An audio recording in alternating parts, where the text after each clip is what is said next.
Hello. To start, I have decided to shorten the title of this series to just Funfic Facts so that I can post basically whenever I want because, I'm an adult and I can do what I want to. So, yay me. But also, I want to make sure that my schedule is a little bit easier during the week because, fun fact about myself, in addition to being an author and writing, I do in fact have a 9 to 5 job right now that I have to schedule all of this stuff around. But this series will still be known as for short. As I've stated before, if I'm going to end up on a watch list for the things I have to research for these books that I'm writing, then you're all going down with me.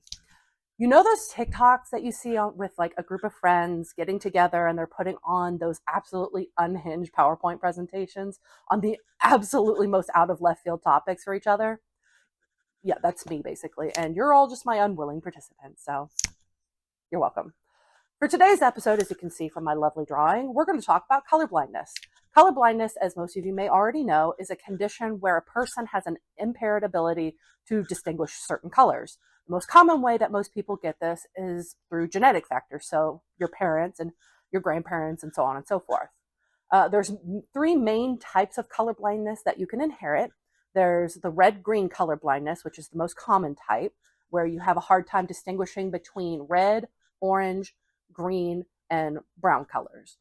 There's the blue-yellow color blindness, which is a bit more on the rare side, where people have a hard time distinguishing between blue, yellow, purple, and white.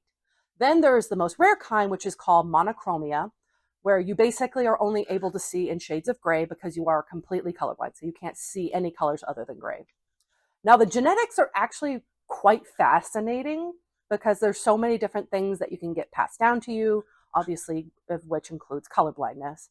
But there's just so many different combinations that you can get that actually is really fascinating to track. In most cases of color blindness, it's going to be passed down to you by your mother, actually, as the gene for this is located on the X chromosome. Your mother doesn't necessarily have to be colorblind herself for you to get this, but she does have to have at least one X chromosome with that to make her a carrier for the gene.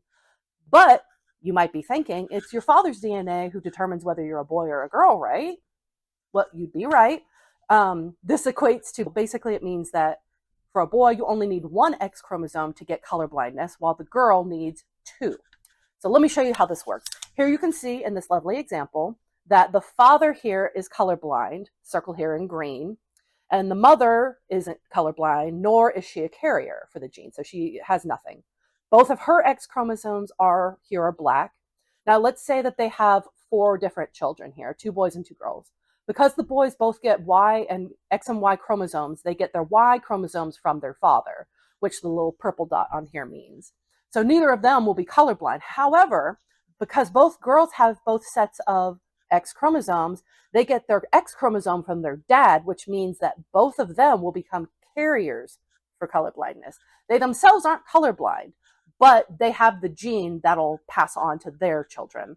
It doesn't matter which of mom's chromosomes they get because it's the dad that makes them carriers in this case. Now, let's move forward to a couple years. Daughter 1 here decides to get married to a guy who isn't colorblind, doesn't have the carrier gene, and they also have 4 children. Now, it starts to split off a bit because the boys both have a 50-50 shot. One could be completely unaffected, not a carrier, not colorblind. The other could become colorblind.